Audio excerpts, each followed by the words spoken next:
Hi guys, welcome back to my YouTube channel. And today we are not cooking. Today we are having an interesting topic, and this topic is about submissiveness. Who is a submissive woman, and what does it mean to be submissive? So I've been watching a lot of podcasts here and there, and I've noticed that men always saying that a submissive woman is a woman who can cook, a woman who can clean, but that doesn't still make a woman submissive. I can cook if I'm hungry. I can clean because I have OCD. I love being clean. That does not make me submissive because I'm cooking or I'm cleaning. You see, a woman who is submissive is a woman who can incubate your visions and birth them, because you know, as women, God gave us a power to multiply. If you give me a home, if you give me a house, I'm going to give you a home. If you give me a seed, I will give you kids. Show me your vision, I will pray for you. I will fight your spiritual battles that you don't even know that you're fighting. But you will see yourself winning because you married a woman who knows to be under you, but protecting you above your knowledge without fighting you. So I've written down a few things here. As you all know that Ephesians 5, if you read from Ephesians 5 to 25 to 31, it says, let's start by 21. It says, what is submission? Submission is to have that mutual.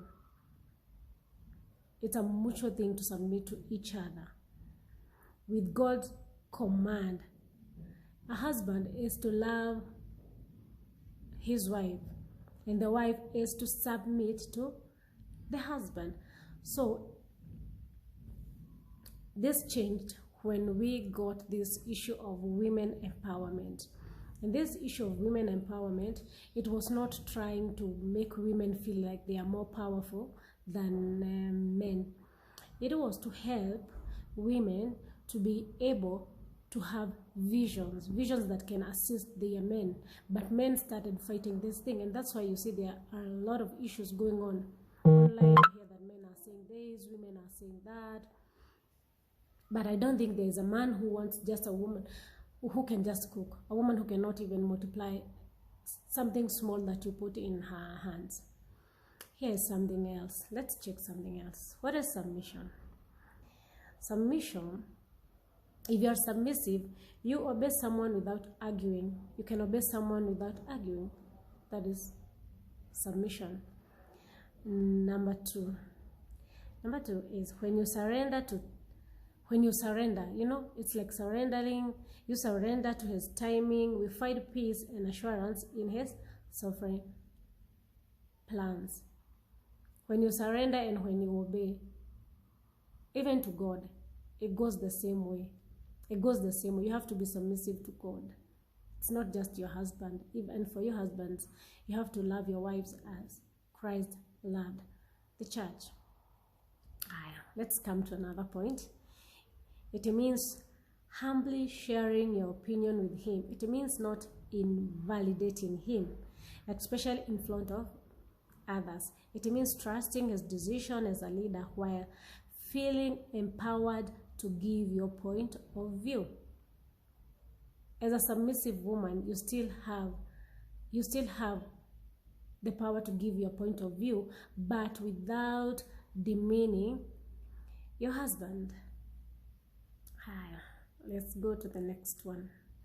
The next one, it says, and this is the most important one, because it says, wife making a choice not to overtry, resist her husband will.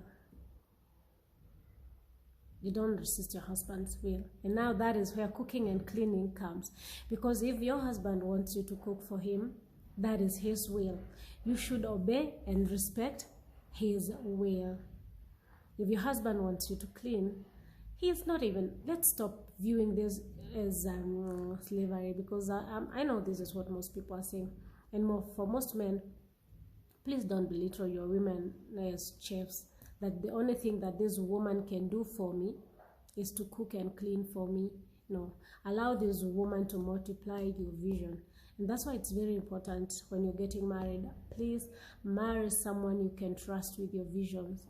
Marry someone who you are comfortable with sharing what you're planning to do. Someone who you know, they might financially not support you, but emotionally they will support you. They will go down on their knees and fight all the spiritual battles that you cannot fight when you're fighting the world. That is what a submissive woman will do. But now let's come to this other issue. Men, you keep saying that you want traditional women. Are you guys tradition? Do you have those traditional values to raise a traditional family? Because we all need to work on yourself. I will work on myself, so that the both of you, because raising a family requires two people. And this person is not your mom. This person is not your dad. This person is the woman who you have chosen as a wife.